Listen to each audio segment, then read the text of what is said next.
You often hear people describing films nowadays as like a good bad film, but I think there's also such a thing as an excellent bad film.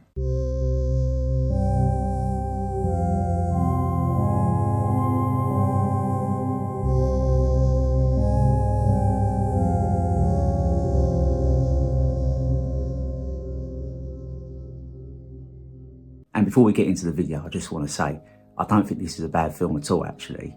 I think this is an excellent film. It's only got a reputation for being a bad film because it was panned by the critics on its release. I am, of course, talking about the 1958 classic, The Blob. The film was directed by Irwin Yaworth and stars a young Steve McQueen and Anita Corsaut. And as usual, if you want to skip the recap, go to this timestamp here. So the film opens up and we've got teenagers here. We've got Steve Andrews and Jane Martin. And they're up to exactly what teenagers get up to when they think there's no adults around. Jane gets a little bit of cold feet here and she's like, hang on a minute, Steve. You ain't got ill intentions here, have you? And Steve's trying to assure her that no, he's got honourable intentions. He's not just brought her up here to shag her. And in fact, this is his place where he goes to when he wants a bit of solitude. And he thought it would be quite romantic to share it with her. Just as the young couple are having this chat, a shooting star falls out of the sky and it lands just over the next hill. So Steve's like, come on, let's go and find this thing. This will be really fun. The meteor actually crashes into the back garden of a local hermit called Barney, and he does exactly what anybody would do when confronted with a weird alien object that's just landed in his garden that may potentially be quite deadly. He goes and pokes it with a big stick. Unfortunately for him, it seems like this meteor is actually an egg, and it cracks wide open to reveal the blob. At this stage, the blob is tiny. It's like the size of a fist or something like that. But he's poking it with a stick nonetheless. The blob manages to make its way up the stick and get him by the hand. So at this point, Barney's in loads of pain. He's really panicking, so he goes running for some help. He nearly gets run over by young Steve. But as far as teenagers go, Steve's pretty responsible. He's like a young adult at this point. And he's like, look, let's get this old man to the hospital. Come on, we'll take him down to see the doctor. Through gritted teeth, because at this point he ain't getting his leg over. They rush Barney into town and they get him to the doctor's office. But at this point, Dr. Hallen's shut him down for the night. He's on his way off to some big medical conference somewhere, so, he just wants to get going. Until he takes a look at the old man's hand. And he don't like the look of that one bit. Especially when he realised that it's not just his hand, it's his entire arm that's now been absorbed. The old man's in loads of pain right now, so they have to sedate him. But in the meantime, he's like, look, Steve, Jane, I know you're a little bit busy right now, but can you go up the road and get some more of that slime for me, please? Because I can't get any of that off his hand, and I need to look into this properly. Steve and Jane, they agree to it. They're like, yeah, cool, we'll go and find some more of it for you, despite the fact that he's patently very toxic. As they're both walking to the car, though, to embark on this quite deadly mission by the looks of it, they bump into Tony and his mates. Now these lot are another gang of teenagers that cruise around the town late at night, and Tony's not very happy with Steve because he's got a reputation around town. He's got the fastest car, and unfortunately, in their haste to get old Barney to the doctor, they sped past Tony and accidentally bested him in a race, which they didn't know they was in. Steve's reluctant to get into the race though because he's got the girl in the car with him, he's got a job to go and do, he don't want to race this guy. But Tony don't want to take no for an answer. He wants his race. He's demanded satisfaction. So Steve gets into a drag race with him. But at the last second, Steve announces that this is a reverse drag race. And he quite easily bests Tony again. Unfortunately for Steve though, his celebrations are short-lived. Because during the course of their reverse drag race, they've only gone and sped past one of the local policemen. Fortunately though, it's Lieutenant Dave. Now, the police force in the town are sort of divided on how to handle the teenagers they've got about them. One half are like, let's be really tough on them, let's be really hard, really cruel. And the other half are like, let's be a little bit more understanding. Let's try and get into their heads a little bit and figure out how these young people's minds are working. And Lieutenant Dave falls into the latter camp, even though he freely admits he does not have a clue of how a teenager's mind is meant to work. Can we just take a minute to appreciate just how wildly different policing was in the 1950s compared to how it was when I was a young man? Because as Steve is talking to Lieutenant Dave, and Lieutenant Dave is being really kind and understanding and caring towards him, Steve looks absolutely shit-housed. And all Lieutenant Dave does is sort of say to him, well, you know, no harm done. You get off home there, young man. Make sure the girl's safe. How would you like it if I told her dad what you was up to? Whereas if I'd have been caught pulling off a stunt like that, I'd have been sent to prison forever. So Lieutenant Dave just sort of slopes off, scratching his head, because he ain't got a clue what these crazy kids are up to this time. So Tony and his gang come up to him and they're like congratulating them. And they're like, wow, you bested me and you got away with it with that policeman. Thank God it weren't Sergeant Burt, because he's a bit of a bastard, that one. And Sergeant Burt, we'll meet later on, he is the less agreeable police officer in the town. So Steve and Jane, they're like, look, come up the mountain with us. We're on this errand for the doctor. It'll be a laugh. We're after this space gunk. And Tony and his mates are a little bit reluctant because they want to go down to the cinema and, you know, there's some birds there they want to chase after. But they agree anyway. They go up the mountain and they help them out. And Tony and his gang as well, they are so cliched 1950s teenagers. There's one bit where they're challenging Steve to the drag race, where they're sort of unironically stood there sort of doing that to him as they're talking to him. And I've got to ask, if there's any sort of boomer 1950s teenagers out there watching this, did any of you actually do that? Or is that just some Hollywood thing?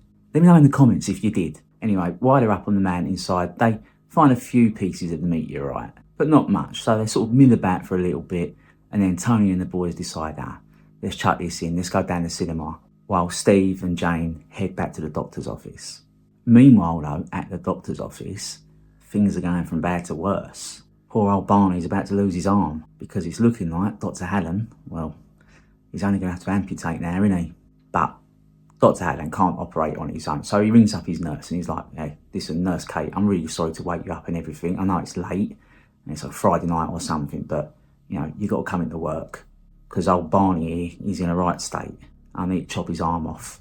Kate gets there pretty quickly and she's like, yeah, cool, I'm up for this. Where's the patient? And Dr. Hallen's like, well, he's over there. He's on the table ready for you. And she's like, no, he's not, because it seems the blob has now completely absorbed old man Barney. So she rushes headlong into the operating room, like to see if she can find him anywhere. But unfortunately, she's cornered by the blob. And we now get one of the biggest acts of cowardice ever committed to film, because Nurse Kate is completely cornered by the blob, as I mentioned. The doctor shouts through to her, just chuck some acid over it. I'm going to go and get me shooter. So he just leaves her there to face the music. Nurse Kate chucks some acid over it, but it just only makes it worse. It gets angrier and redder and bigger. And Dr. Hallen, well, he runs faster at this point. He's straight into his office. He locks the door behind him and gets the shooter out. What we're actually seeing here is like, you know, Nurse Kate being left to face the music on her own, while Dr. Hallen runs a mile, crapping his pants and shouting, oh, shit! Dr. Hallen locks himself in the study and he's like, right, I've got the shooter. If it comes anywhere near me, I'm going to get it. Not realising that this gelatinous blob is just going to sort of, well, slither under the door. The blob gets into the study and Dr. Hallen gets off a couple of shots before he's pinned up against the window and just absorbed, exactly as he let it happen to Nurse Kate. At this point, though, Steve and Jane are arriving back at the doctor's office. It's all quiet, all the lights are out, and they don't like the look of it. So Steve's like, look, you wait in the car, I'm going to go and check this out, 'cause this don't feel safe to me. He sort of creeps up to the surgery, and as he gets sort of close to the doctor's window, he sees in full graphic detail the process of the blob absorbing Dr. Hallen. So Steve does exactly what I'd do in that situation. He runs a bloody mile. He actually runs back to the car and he's like, look, Jane, what I've just seen is really horrible, like, and we need to go and tell the law, like, now. So the pair of them head off to the police station, where they are met with probably an appropriate amount of scepticism, given their form, because they've all been up to tricks, ain't they? Every teenager in the town is up to some sort of prank. Sergeant Burt's like, come on, don't mug me off. Lieutenant Dave's like, nah, come on, we've got to go and investigate this. So they head back to the doctor's office. But given the blob's very unique modus operandi, there is nothing in the way of forensic evidence. There is no sign of old man Barney, there's no sign of Nurse Kate, and there's no sign of Dr. Hallen, with the exception of a recently discharged shotgun and a study that looks like it's been turned over by a burglar. But Steve, he is adamant, he knows what he's seen. He sees the blob absorbing the doctor. So the police officers shift their attention to Jane and they're like, Jane, what did you see? And she's like, well, I was sat in the car, I heard a commotion, but I didn't see anything. And then just at that moment, at the worst possible time for Steve and Jane, the doctor's housekeeper arrives. And she's like, no, the doctor's out of town for the night. These kids are up to no good. Like, I heard some shotguns going off, but, you know, the kids around here are always setting off fireworks and stuff, so it was probably that. So at this point, the police have had enough. They're like, look, this is clearly some sort of wind-up, and you two are now coming down the station with us because we're bringing your parents in and they're going to take you home and you're going to bed. And hopefully you're going to be grounded for like a year or something. When their fathers arrived to get them, they couldn't be further apart if they tried. You've got Steve's dad, he's the owner, the proprietor of the local grocery store, and he's actually quite cool. He wants to hear his son out. He's like, look, if my boy said something's happened, it's happened. I trust him. Whereas Jane's dad, he's very stiff, he's very proper.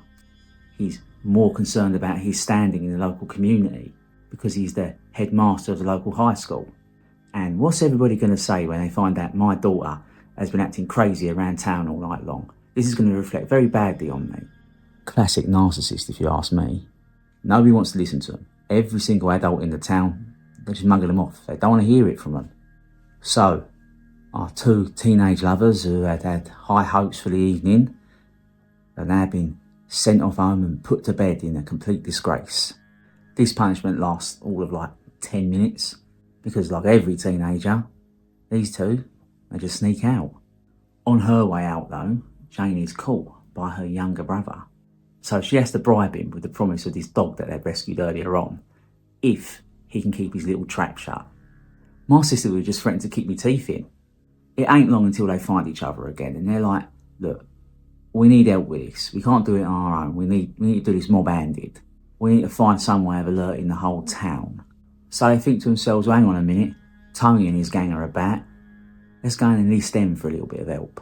So they head down to the cinema and they're trying to talk Tony into it. But Tony and his gang are a little bit reticent to join in their escapade because, well, they've got a couple of birds around them at this point. In the meantime though, where's the Blob? What's he up to? What's he been doing all this time? Well, after he digested that meal in the doctor's office, he decided he was going to slither off down the local garage, where he unalives an unsuspecting car mechanic. With the assistance of Tony and his gang, Steve and Jane set about trying to warn everybody in the town. But nobody wants to listen to any of them. They go everywhere, every adult they can find. They're like, look, we're in grave danger here. Come on, let's sort this out. You're the grown-ups. Come on, you should be doing this.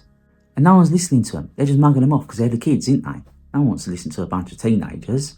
This is one of their pranks they keep pulling. They've come to give us a warning about something important. The British are coming. Well, we certainly are tonight. But it's at this point in the film, things are getting real. Because Steve has just spotted his dad's grocery shop. And it's open. And he knows that his father is almost religious in the way that he locks his store up after work. But tonight, it's open. So they head in to investigate. Again, more fool them. They head into the shop and it all seems pretty normal, apart from the janitor. All his stuff is sort of strewn over the floor. While they're investigating this, the Blob attacks. And it corners them. So Steve and Jane take refuge in the meat locker. And the Blob starts to make its way in. It starts slithering under the door. But it sort of stops and retreats. Steve sort of puts his down to sort of blind luck. As the Blob has retreated now away from the door, Steve and Jane can now make an escape. They go rushing straight out of the supermarket and bump into Tony and his gang and decide that it's best for him to call the police. But unfortunately, Sergeant Burt picks up the phone and he's livid. He's having none of it. He's like, these kids are really winding me up now. They're trying to get to me because they know I'm a war hero. They're seeing what buttons they can push. He's really got a persecution complex going on. But with quite a severe crowd control situation starting now, the police are forced to act. Well, that and the fact that every other teenager in the town is now going bananas, setting off every fire alarm and air raid siren they can find. just to get the grown-ups in the town to actually listen to them. And it works, because now the police are everywhere. Even the local fire department's out in force. And eventually, Lieutenant Dave arrives at the scene. And he's had enough by this point. Everybody has. They're like, look, you crazy kids, you've really pushed it too far this time. You're being grounded for like a year. But he still wants to listen to them though. And they both set about making a really earnest and impassioned plea to him to hear them out, to listen to them. And to his credit, he does.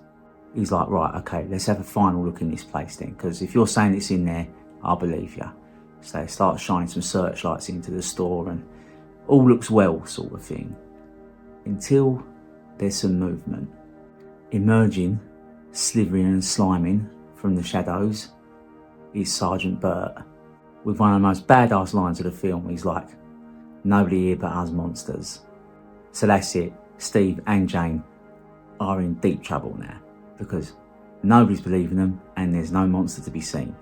Well, the monster's nowhere to be seen because, well, at this exact moment, he's busy eating everybody at the local cinema in what is possibly one of the most iconic scenes in science fiction history.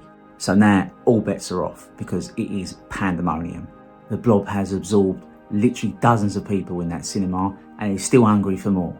And the police are just completely overwhelmed. They do not know what to do. They've got a crowd control situation, they've got an alien blob attacking the town, and to top it off, there's only like 3 police officers there. In the chaos, Steve and Jane, along with Jane's little brother who has just turned up with her mum and dad, they all go and seek shelter in a local diner. Unfortunately for them though, the Blob's still pretty peckish, so it decides it's going to absorb the entire diner. So Steve, Jane, her little brother plus the owner and the waitress of the diner, they're like, look, quick, let's get downstairs. But Lieutenant Dave's got a cool head. He's hatched a plan. He's told Steve over the phone that what they're going to do is they're going to shoot out the electrical cables that are above the diner, and in doing so, they're going to electrocute the beast. And this plan falls flat on its arse, because it seems the Blob ain't really bothered by electricity. And to make matters worse, they've started an electrical fire. And given the fact that the Blob is completely absorbing the diner, the fire chief reckons they'll have about 10 minutes before they'll suffocate in there. So things are really desperate. They're down in the basement and the place is completely on fire. So Steve's waving this fire extinguisher around like wildly, trying to put the fire out. And as he's doing so, he catches the Blob with it. He just sort of squirts a little bit of the CO2 onto the Blob. And the Blob instantly retreats from it. So Steve puts 2 and 2 together. He's like, hang on a minute here. That thing wouldn't come into the meat locker and it doesn't like the CO2. So the Blob, it don't like the cold. So he manages to get the word out. He's dropped the phone upstairs, but the line's still open. So he's like, look, Lieutenant Dave, if you can hear me, CO2. The thing don't like CO2.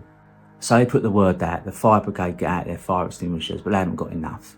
So they raid all the local buildings and it's still not enough. And it's at this point, Jane's old, narcissistic, stiff old dad comes to the fore because he's like, hang on a minute. I know where you can get 20 of them things really quickly. He's like, let's go to the high school. And he finally, at this moment, drops all his airs and becomes quite cool. He seems to have a bit of fun. He smashes the window into the high school and he seems pretty satisfied. And all the kids are looking at him, they're like, hey, you're not so bad after all, are you? In actual fact, you're pretty cool. So they manage to make an opening. They sort of target the windows around the basement with the fire extinguishers and they get them out. Everybody's rescued. Furthermore, they manage to put the monster into a state of hibernation. They deep freeze it. They haven't killed it, they've just frozen it. And at this point as well, the Air Force have finally got off their arses because they're like, yeah, cool, we'll send a cargo plane down there and collect it off of you. And ultimately, they just sort of parachute it into the North Pole, where it will stay frozen forever. He's like, yeah, as long as the Arctic stays cool. And finally, the King of Cool himself gets to utter what is the first of many really cool lines. So commercially, this film was actually quite a big success. On a budget of $110,000, it grossed $4 million. And on top of that, it was actually budgeted to be around $120,000. So they managed to get it done for 10 grand less. It's also worth bearing in mind that with hindsight, we know that Steve McQueen is a big box office draw. But this was his first role as a leading man. The director was taking a gamble on him because at this point he was a pretty successful motorbike racer. As I mentioned earlier on, it was directed by Irving Yayworth. Now, he didn't do many Hollywood films, but what he did do was direct over 400 educational and spiritual films, mostly for Billy Graham. If he wasn't doing that, he was busy designing theme parks. They released a single as well to coincide with it, which was written by none other than Burt Bacharach. Rumour has it it's one of Austin Powers' favourites. Initially, the film wasn't even titled The Blob. It was one of the writers of the film, Kay Lineker. She was overheard one day by the producers describing the monster as The Blob, and the name stuck from there. Although, despite the film's financial success, it was panned heavily by the critics, so we had to wait until 1972 before it got its sequel, The Son of the Blob, directed by none other than Larry Hagman, of all people. In actual fact, when the sequel got its video released in the 1980s, it was given the tagline, "The movie shot by JR." It was remade in 1988, but that film has a far more cynical tone than the original. And rumour has it they're currently in pre-production of another remake in 2024. But, as I always ask on this channel, what is this film about? And why are we still talking about it all these years later? Well, it'll be easy to interpret this as just another Cold War propaganda film. A film about this gigantic, unthinking red mass that's coming to a town near you soon. And yet, certainly, the writers of Futurama did this. When they lampooned this just perfectly in the episode Fear of a Bot Planet, it was just rife with this interpretation. And I know that episode didn't just lampoon the Blob, it done all those 1950s films, like One It sort of thing. But it was very clear that that was the interpretation that they was getting from this film. But I think there is something better going on here. There's something a lot deeper than that happening. And it's something that is actually really cool. For starters, we've got this whole generational conflict thing happening. So the teenager is like a separate cultural phenomenon. It's only existed since the 1950s. And for that generation of teenagers, and every subsequent generation, there's always been quite a strong and negative reaction to them, because their values have been different, because their dress is different, because their behaviour is often seen as more aggressive or sexually promiscuous, for instance, than that of previous generations. And yes, this is borne out time and time again as every decade rolls by. Take for instance how the boomers reacted to the millennials. If they could have, they would have legislated against us. And we've seen it played out again with Gen X and the Zoomers. They just cannot comprehend that they ain't cool anymore. They are in a state of collective midlife crisis over this. They just refuse to accept the fact that they are no longer the arbiters of what is cool. That torch has been passed on now to a new generation, and it's a generation that they absolutely despise. Now I'm going to go on record now and say, hey, I actually think this film is very cool. It was cool in the 50s and it's cool now. But since I just mentioned that, well, our generation is no longer the arbiter of what is cool, I went and asked an expert. I drafted in my very own teenager. Right, Little Miss Sci-Fi. I've forced you to watch a lot of films lately. That's true. What do you think of the last one I showed you? It was cool. Thank you. You're welcome. So there we have it. An authentic 21st century teenager thinks that this film is cool. Little Miss Sci-Fi there, doing her best there to hide her chagrin, shall we say, at being dragged onto her dad's pokey and very uncool YouTube channel. That little cameo just cost me a fortune, because she's going to rinse me over this. If I was you, I'd go out and buy Sheen stock.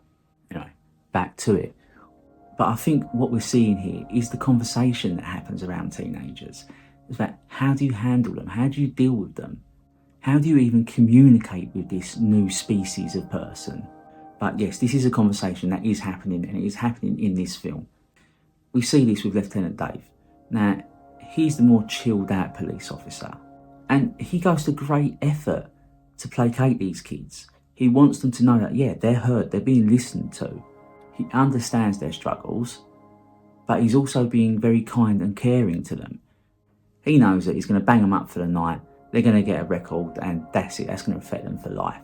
Whereas, if he goes the other way, he just lets them out and he sort of shows a bit of understanding to them, they'll be all right. They'll grow out of it. But above all, like I said, he's trying to be understanding. And then you've got Sergeant Burt, the more cynical and less agreeable police officer. He's a war hero. And we're led to believe that his wife was at least seriously injured by a teenager after quite a severe car accident. He's far more jaded, he's far more cynical, and he's just horrible to the kids. He don't want to listen to them, he doesn't show them any understanding, he mugs them off because he treats them like kids, whereas Lieutenant Dave treats them as young people. And that is exactly how teenagers want to be treated. They're not adults yet, no, and they're not capable of making adult decisions yet. But they don't know that. They just want to be heard and they want to be seen. And then in marches the psychological horror element here. Because as a teenager watching this film, you're watching these kids not being listened to. And you're relating to them. Those kids are screaming from the rooftops, listen to us, there's something coming, listen to us.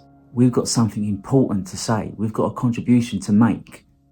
And they're not listened to. And to the average teenager, that is just so frustrating when that happens. And also, in the Western world, there isn't a single child that hasn't been told the fable of the boy that cried wolf. And the reason that every child in the Western world has been told that story is very simple. It's because it's so effective at teaching that lesson. And this film is exploring that. And what it's actually saying is, well, we're young people, we're the boy. And we're crying wolf because there is a wolf. And what happens then?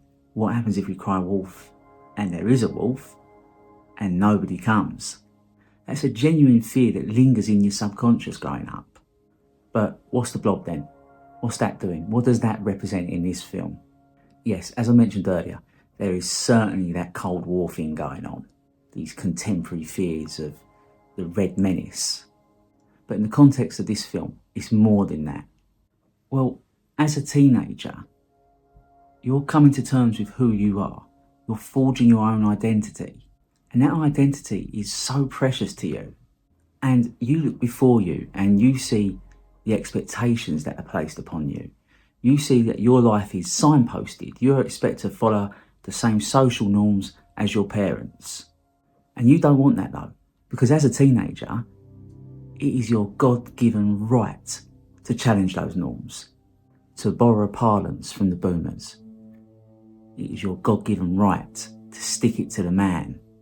But as a teenager, you see that life, and no matter how you challenge it, it is still coming at you. This gigantic, amorphous blob heading towards you, sucking away your individuality and your character and the person you are. And you don't want to be sucked into the blob. You don't want to be absorbed by society. You want to be on the outside because you're so cool. That's who you are. You're a young person and you are part of the coolest group of people on this earth. So it says that, yeah, it says, hey, we're cool. We're part of the coolest generation. But the thing about being cool is that it's all down to the individual. You can be cool too, if you like. We see that demonstrated in the scene where Jane's father breaks into the high school. He's with a group of teenagers and he finally lets his fussiness go. He drops his guard and he's sort of demonstrating that he's a pretty cool dude at heart. And further to that, I don't think it's for nothing that in the film at least, what stopped the blob was cold temperatures and that real life blob that's coming to get you. That blob that wants to assimilate you into itself and make you follow the path that is signposted for you, the one that wants to strip away your individualism. And the only way to beat that is by being cool. But that is what I think this film is about. It's just about being cool. This film discusses what it takes to be cool. It demonstrates what it takes to be cool. And it shows a grown-up audience the importance of that to teenagers. So yes, this film is an excellent bad film. I'm saying that like it is a bad film. As I mentioned earlier on, this is not a bad film. Yes, it was panned by the critics, but when do the critics ever write a bad film? this film isn't flawless. For instance, Steve McQueen is not strong at all in this film. And as I mentioned before, yes, this was one of his earlier roles, and that does mitigate in his favour. So as far as Steve McQueen goes in this film though, I mean, he got paid $5,000 for this role because he'd already opted out of a 10% share of the royalties from it. And the story behind that is basically he was skint and he needed that $5,000 to cover his rent and buy him food.